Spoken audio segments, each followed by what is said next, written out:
Good morning student. आज के इस लेक्चर में नेक्स्ट चैप्टर हम स्टार्ट करने वाले हैं, final accounts of cooperative society. तो जो आपका जो प्रॉब्लम्स है वो आपको आपके व्हाट्सएप ग्रुप पे मिल जाएंगे डिस्क्रिप्शन में, और इसका प्रोफार्मा भी आपको ग्रुप पर मिल जाएगा। जब फाइनल अकाउंट्स प्रिपेयर करने के लिए बोला है, इसमें थोड़ा फर्क है। कोऑपरेटिव सोसाइटी, हमने जो सोल ट्रेडर्स फाइनल अकाउंट देखा था, सोल ट्रेडर्स फाइनल अकाउंट थोड़ा अलग है और फाइनल अकाउंट्स ऑफ कोऑपरेटिव्स थोड़ा अलग है। दो तीन एडजस्टमेंट की ट्रीटमेंट कोऑपरेटिव सोसाइटी में अपने सोल ट्रेडर्स से थोड़ी अलग है, तो वो दो तीन एडजस्टमेंट पे थोड़ा कॉन्सेंट्रेट करना पड़ेगा। बाकी as it is sole trader जैसा है, सिर्फ दो तीन एडजस्टमेंट जो है इसमें अलग से है।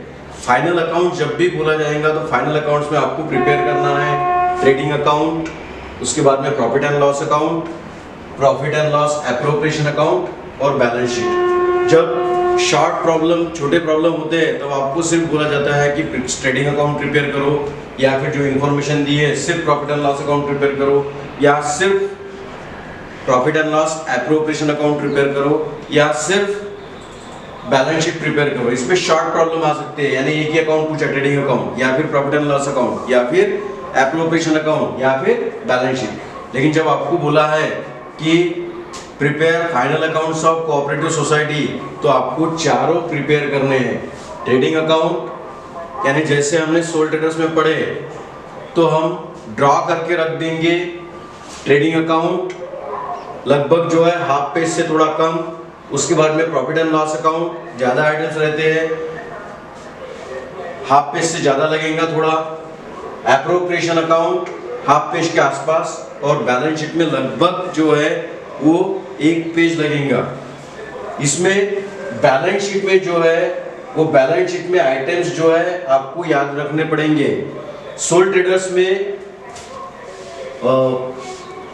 लायबिलिटी साइड या फिर असेट साइड थोड़ा ऊपर नीचे भी हुआ तो चलता था, लेकिन इसमें हेड फिक्स है। हेड्स दिए हुए हैं। आपका जो व्हाट्सएप ग्रुप है उस पर डिस्क्रिप्शन में प्रोफार्मा मैं दे दूंगा। आपको ये हेड्स जो है वो याद रखने पड़ेंगे।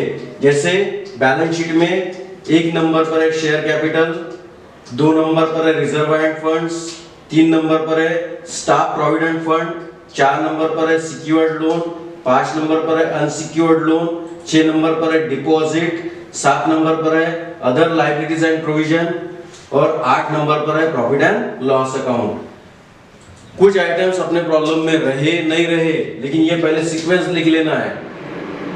हर सीक्वेंस, हर हेडिंग के नीचे दो तीन लाइन कम से कम छोड़ देना है, क्योंकि आप प्रॉब्लम जब करेंगे तब अपने को पता चलेगा कि वो पर्टिकुलर आइटम उसमें है कि नहीं है, या ये हेडिंग के अंदर अपने प्रॉब्लम में कितने आइटम्स है। इसलिए हर इसके लिए दो तीन जो है वो लाइन आपने छोड़ देना है। असेट साइड में भी हेड फिक्स है। पहला जो है कैश एंड बैंक बैलेंस, दूसरा जो है इन्वेस्टमेंट, तीसरा जो है स्टाफ प्रोविडेंट फंड इन्वेस्टमेंट, चौथा जो है लोन्स एंड एडवांसेस, पांचवा जो है लोन्स ड्यू, छठवा जो है करंट असेट, सातवां फिक्स असेट, और आठवां miscellaneous expenses and other items. ये हेड जो है इसमें फिक्स है। ये एक डिफरेंस है as compare to sole traders. Sole traders में क्या था, सोल ट्रेडर्स में जैसे जैसे आइटम आते थे वैसे अपन आइटम्स जो है लायबिलिटी साइड में लिखते थे और असेट साइड में लिखते थे। कोऑपरेटिव सोसाइटीज में इसका जो फॉर्मेट है, इसके जो हेड है वो हेड फिक्स है, और जो आइटम है पर्टिकुलरली बैलेंस शीट में, तो वो आइटम्स वहीं पर जाना चाहिए। ये इसमें ख्याल में रखना है। तो जो प्रॉब्लम है वो स्टार्ट करते हैं अपन। थोड़ा सा हिंट मैं दे देता हूँ प्रॉब्लम पढ़ के। दी फॉलोइंग पेज नंबर जो है 466 जो पेज नंबर है उस पर का ये प्रॉब्लम है। प्रॉब्लम छठा प्रॉब्लम है। The following trial balance was prepared on 31st March 2005 from the books of Lakshmi cooperative societies. Lakshmi cooperative society का ये ट्रायल बैलेंस दिया हुआ है, पर्टिकुलर डेबिट रुपीज और क्रेडिट रुपीज, और नीचे कुछ एडजस्टमेंट दिए, लगभग 6 एडजस्टमेंट, और आपको बोला है प्रिपेयर फाइनल अकाउंट। मैंने पहले ही बोला कि फाइनल अकाउंट जब आपको प्रिपेयर करना है तो अपने को ट्रेडिंग अकाउंट ड्रॉ करके रखना है, profit and loss account draw करके रखना है, profit and loss appropriation account draw करके रखना है, और बैलेंस शीट ड्रॉ करके रखना है। इसका मैं सॉल्यूशन भी आपको दूंगा पीडीएफ ग्रुप में। यहाँ सिर्फ आप समझ लो कि एडजस्टमेंट की एंट्री और आइटम्स की एंट्री हम कैसे करेंगे। तो जैसा सोल्ड ट्रेडर्स में हमने देखा था, हमने चारों अकाउंट ड्रॉ कर लिए, फाइनल अकाउंट बोला इसलिए चारों अकाउंट ड्रॉ कर लिए। कौन सा trading account, profit and loss account, profit and loss appropriation account और बैलेंस शीट। एडजस्टमेंट से वन बाय वन देखेंगे। पहली adjustment, stock at the end of the year. At the end of the year मतलब closing stock है, इसकी पहली entry trading account के credit side में बाय क्लोजिंग स्टॉक 7,80,000। ये क्या है, अपनी असेट है, इसलिए बैलेंस शीट के असेट साइड में। लेकिन असेट साइड में कहां पर लिखेंगे, करंट असेट में क्लोजिंग स्टॉक 7,80,000। ये ध्यान में रखना है। बैलेंस शीट में लिखते वक्त कहीं पर भी लिखना नहीं है। पर्टिकुलर आइटम आप एक बार प्रोफार्मा में देख लेंगे कि कौन से हेडिंग के अंदर कौन सा आइटम जा रहा है। तो क्लोजिंग स्टॉक कहां लिखना है, करंट असेट में, करंट असेट हेडिंग के अंडर में लिखना है क्लोजिंग स्टॉक 7,80,000। पहली एडजस्टमेंट हो गई, एडजस्टमेंट को टिक मार्क कर देंगे। उसके बाद में reserve for doubtful debts 5% on debtors. ये एक एडजस्टमेंट थोड़ी अलग है as compare to sold traders. अब reserve for doubtful debt 5% on debtors, यहां पर डेटर्स कितने हैं, डेटर्स से 8 लाख।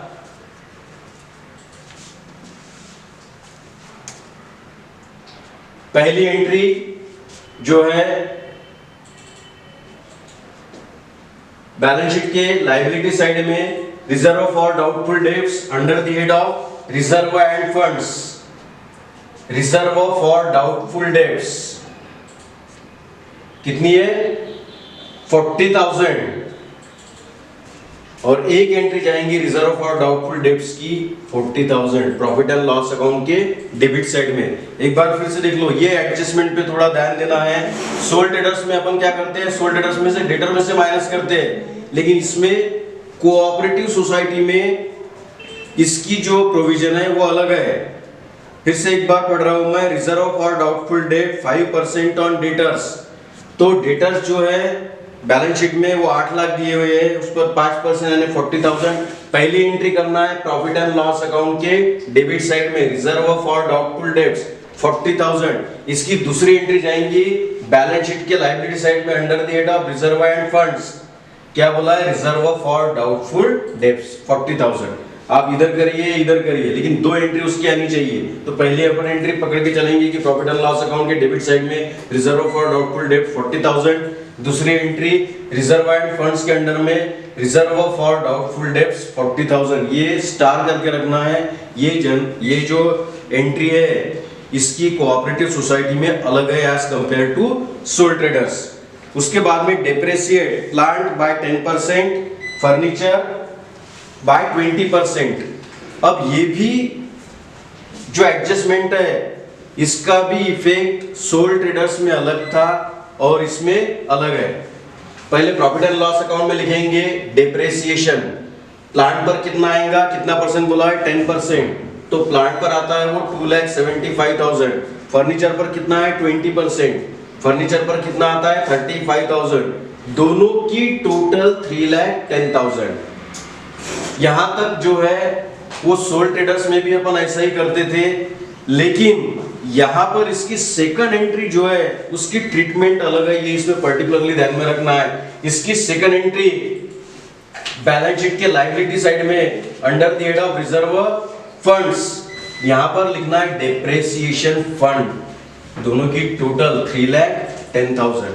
फिर से बता रहा हूं मैं कि डेप्रिसिएशन की एंट्री सोल्ड ट्रेडर्स में अलग होती थी, उसमें अलग ट्रीटमेंट थी सोल्ड ट्रेडर्स में। कोऑपरेटिव सोसाइटी में इसमें अलग ट्रीटमेंट है। यहां पर डेप्रिसिएशन लिखा, प्लांट 2,75,000, फर्नीचर 35,000, दोनों की टोटल 3,10,000। अब ये 3,10,000 की एंट्री बैलेंस शीट के लायबिलिटी साइड में under the head of depreciation fund 3,10,000। ये भी एडजस्टमेंट यहां पर ध्यान में रखनी है।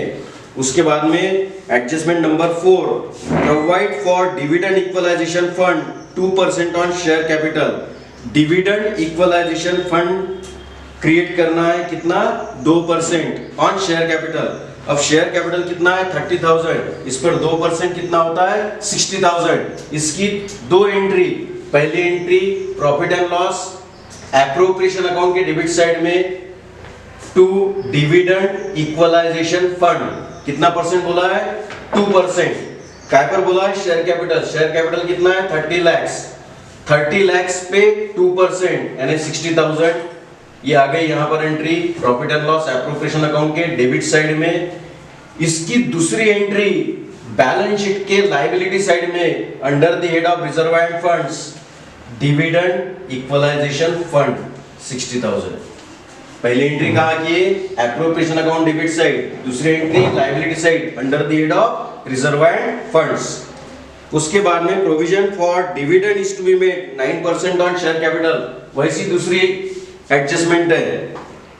Provision is to be made for dividend at the rate of 9% on share capital.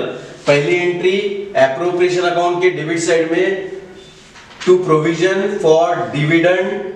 अब प्रोविजन फॉर डिविडेंड करना है कितना 9% on share capital, share capital कितना है 30 लाख, तो वो कितना आता है 2,70,000। इसकी सेकंड एंट्री बैलेंस शीट के लायबिलिटी साइड में, लेकिन कौन से हेडिंग के अंदर में other liabilities and provision, number 7 में अदर लायबिलिटीज एंड प्रोविजन, उसमें लिखना है प्रोविजन फॉर डिविडेंड 2,70,000। अब हर बार इसी प्रकार से एंट्री करना है, यानी डिविडेंड इक्वलाइजेशन की भी एंट्री, पहली एंट्री कहां गई एप्रोप्रिएशन अकाउंट के डेबिट साइड में, दूसरी एंट्री कहां गई बैलेंस शीट के लायबिलिटी साइड में। उसके बाद में प्रोविजन फॉर डिविडेंड, इसकी भी पहली एंट्री कहां गई एप्रोप्रिएशन अकाउंट के डेबिट साइड में, दूसरी एंट्री कहां गई लायबिलिटी साइड में। उसके बाद में provide for statutory reserve as पर Maharashtra state cooperative societies act. अब Maharashtra state cooperative society act के अनुसार प्रॉफिट में का 25% जो है वो रिजर्व अलग निकाल के रखना है। वो प्रॉब्लम में चाहे दिया है या नहीं दिया है, वो कंपलसरी प्रोविजन है, वो एडजस्टमेंट रहे नहीं रहे आपको करना है। लेकिन अभी अपना प्रॉफिट निकला है क्या नहीं, इसलिए ये प्रोविजन जो है वो बाद में करेंगे। अभी यहाँ पर एडजस्टमेंट खत्म होती है। अब 1 बाय 1 जो है ट्रायल बैलेंस के आइटम देखेंगे। शेयर कैपिटल, शेयर कैपिटल कहाँ लिखेंगे बैलेंस शीट के लायबिलिटी साइड में, पहले हेडिंग में शेयर कैपिटल कितना है 30 लाख। उसके बाद में सन्ड्री क्रेडिटर्स, सन्ड्री क्रेडिटर्स क्या है लायबिलिटी है, लेकिन सन्ड्री क्रेडिटर्स का अमाउंट कितना है 4,50,000।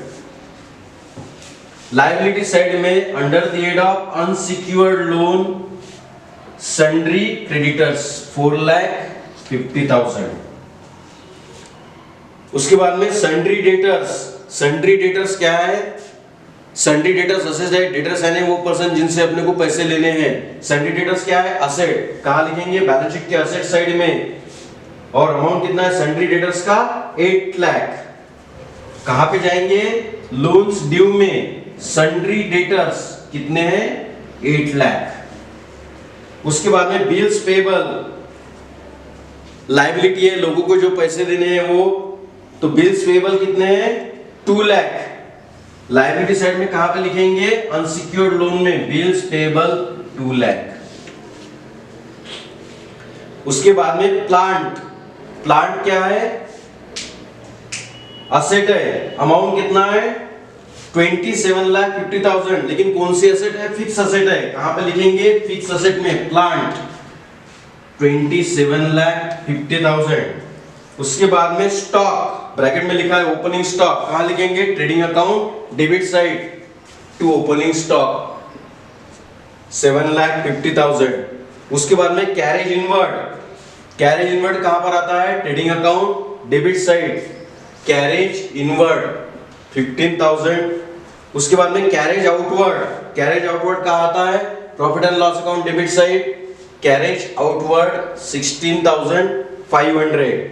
उसके बाद में सैलरीज, ऑफिस एक्सपेंसेस है profit and loss account debit side, salaries 1,80,000 amount है। उसके बाद में परचेसेस, परचेसेस लिखते वक्त पहले देख लेना परचेसेस रिटर्न है क्या, परचेसेस रिटर्न है इसमें परचेसेस। उसके बाद में परचेसेस रिटर्न है इसलिए purchases trading account debit side, inner column में लिखा 7,50,000 माइनस रिटर्न दिया हुआ है 19,500, माइनस करने के बाद आउटर कॉलम में 7,30,500। उसके बाद में fixture and fitting, furniture and fixture है। फर्नीचर एंड फिक्सचर क्या है? असेट। असेट में कौन सी असेट है? Fix asset. कहां लिखेंगे? फिक्स असेट में फर्नीचर एंड फिक्सचर 1,75,000। उसके बाद में printing and stationery, office expenses है, profit and loss account debit side, printing and stationery 12,000। उसके बाद में बैड डेब्ट्स कहां लिखेंगे? Profit and loss account debit side, bad debts 29,500। उसके बाद में वेजेस कहां लिखेंगे? Trading account debit side, wages 66,500। उसके बाद में sales, trading account credit side, लेकिन लिखते वक्त देख लेना कोई रिटर्न्स है क्या? कोई रिटर्न्स नहीं है, इसलिए बाय सेल्स 30 लाख। उसके बाद में परचेसेस रिटर्न हो गया। कैश इन बैंक कहां लिखेंगे? बैलेंस शीट के असेट साइड में, cash and bank balance heading के अंदर। कैश एट बैंक कितना है? 8 लाख। उसके बाद कैश इन हैंड, उसी हेडिंग के अंदर में कैश इन हैंड। यहां पर जो है अपने आइटम्स कंप्लीट हुए। यहां पर सिर्फ इतना ख्याल रखना है, पर्टिकुलरली बैलेंस शीट के लिए अपने को हेडिंग ध्यान में रखने हैं और कौन सा आइटम कौन से हेडिंग के अंदर जा रहा है या जाता है, ये पहले अपने को ख्याल में रखना है और उसी हेड के अंदर उसको लिखना है। अब लगभग यहां तक पूरा कंप्लीट हो गया। अब ग्रॉस प्रॉफिट पहले कैलकुलेट करेंगे। जो साइड की टोटल ज्यादा है वो साइड की टोटल लेंगे, जैसा कि हमने सोल ट्रेडर्स में किया था। क्रेडिट साइड की टोटल ज्यादा है इसलिए क्रेडिट साइड की टोटल ले ली 37,80,000। वही टोटल डेबिट साइड में लिखी 37,80,000। उसमें से ये सभी आइटम माइनस किए और जो भी बचा, कितना बचा? 22,18,000। उसको क्या नाम दिया? Gross profit. अब ये कहां कैरी फॉरवर्ड करना है? प्रॉफिट एंड लॉस अकाउंट में। यहां का ग्रॉस प्रॉफिट यहां ट्रांसफर किया बाय ग्रॉस प्रॉफिट, ब्रैकेट में लिख सकते हैं आप फ्रॉम ट्रेडिंग अकाउंट, वो किया 22,18,000। फिर से क्रेडिट साइड की टोटल ली ज्यादा है करके 22,18,000। वही टोटल डेबिट साइड में लिखी 22,18,000। उसमें से ये सभी आइटम्स माइनस किए और सभी आइटम्स माइनस करने के बाद कितने बचे? 16,30,000। ये क्या निकला? Net profit. नेट प्रॉफिट कितना निकला? 16,30,000। अब यहां पर ध्यान में रखना है, स्टैट्यूटरी प्रोविजन एडजस्टमेंट में दी हुई है, एडजस्टमेंट में नहीं भी दी है तो अपने को कैलकुलेट करना है। स्टैट्यूटरी मतलब कंपलसरी प्रोविजन है, और कंपलसरी प्रोविजन क्या है? इस पर 25% रिजर्व निकलना है और 25% इस पर 25% कितने होते हैं? 4,07,000। अब उसकी दो एंट्री, पहली एंट्री कहां करेंगे? Profit and loss appropriation account के डेबिट साइड में। 2 provision for statutory reserve, compulsory provision है, करना ही है, एडजस्टमेंट दी है चाहे नहीं दी है। ब्रैकेट में 25% ऑन नेट प्रॉफिट, वो कितना आता है? 4,07,000। ये नेट प्रॉफिट पर 25% तो आता है 4,07,500।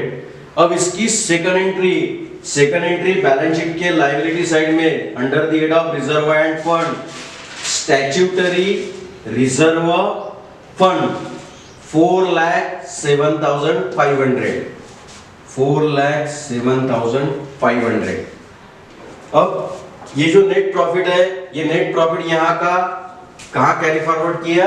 एप्रोप्रिएशन अकाउंट के क्रेडिट साइड में।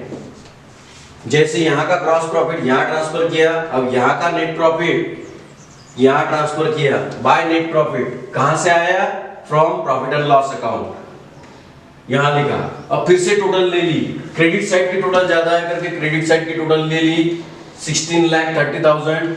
वही टोटल डेबिट साइड में लिखी 16,30,000। उसमें से ये तीनों आइटम माइनस किए तो बैलेंस बचता है 8,92,500। 8,92,500। इसको लिखा बैलेंस कैरीड डाउन। अब यही बैलेंस लायबिलिटी साइड में कैरी फॉरवर्ड करना है। लेकिन कहाँ कैरी फॉरवर्ड करेंगे? 8 नंबर में, लाइबिलिटी साइड में 8 number, profit and loss account, balance brought down, यहाँ क्या लिखे? बैलेंस कैरीड डाउन, यहाँ का कैरी फॉरवर्ड किया इसलिए बैलेंस ब्रॉट डाउन 8,92,500। अब सभी आइटम्स और सभी एडजस्टमेंट अपनी हो गई है। अब टोटल लेंगे तो टोटल आनी चाहिए 56,30,000। दोनों साइड की टोटल आनी चाहिए 56,30,000। अब यहां पर जो है आप इसका नोट्स जब देखेंगे पीडीएफ ग्रुप में तो सबसे पहले प्रोफार्मा देखना है। प्रोफार्मा में ट्रेडिंग अकाउंट तो आपको पता है, सोल ट्रेडर्स में जैसे आइटम थे वैसे आइटम है, प्रॉफिट एंड लॉस भी आपको पता है, लेकिन एक दो एडजस्टमेंट उसमें अलग है। उसमें डेप्रिसिएशन की ट्रीटमेंट इसमें अलग है, उसमें रिजर्व फॉर डाउटफुल डेब्ट्स की ट्रीटमेंट अलग है, इसमें जो है वो स्टैट्यूटरी जो है रिजर्व निकलता है, ये एक अलग है। तो ये 2-3 प्रोविजन जो है वो ध्यान में रखना है। उसके बाद में ये एप्रोप्रिएशन आपके लिए नया है, तो इसमें एप्रोप्रिएशन में 3-4 आइटम है। तो आप प्रोफार्मा में एक बार देख लो, एक बार ये प्रॉब्लम की प्रैक्टिस करो तो बाद में दिक्कत नहीं जाएंगी। बैलेंस शीट के लिए थोड़ी आपको जो है प्रैक्टिस करनी है। बैलेंस शीट पढ़ते वक्त सभी जो हेड है, पहले हेड अपने को ध्यान में रखने हैं। यहाँ पर जो है 8 हेड है और यहाँ पर जो है वो 9 हेड है, तो वो हेड अपने को ध्यान में रखने हैं। और वो हेड के अंदर कौन से आइटम्स आ रहे हैं, यहाँ पर प्रैक्टिस के बाद आपके ध्यान में आ जाएंगे कि उसमें कौन से आइटम्स आ रहे हैं। उसी प्रकार से आइटम्स लिखने हैं। कोऑपरेटिव सोसाइटी में लायबिलिटी साइड में या एसेट साइड में कौन सा भी आइटम कहीं पर भी लिखना नहीं है। जो हेड दिए है वो हेड के अंदर ही वो पर्टिकुलर आइटम अपने को लिखना है। अगर कुछ क्यूरीज रही तो जो डाउट क्लियरिंग सेशन अपना रहेगा उसमें आप पूछ सकते हैं। सिर्फ अपने को जो है आपको जो है वो प्रैक्टिस करनी है प्रोफार्मा और ये प्रॉब्लम। कुछ डाउट रहे तो जब डाउट क्लियरिंग सेशन रहेगा तब आप पूछ सकते हैं। आज के लिए इतना ही, बाकी नेक्स्ट लेक्चर में कंटिन्यू करेंगे। Thank you.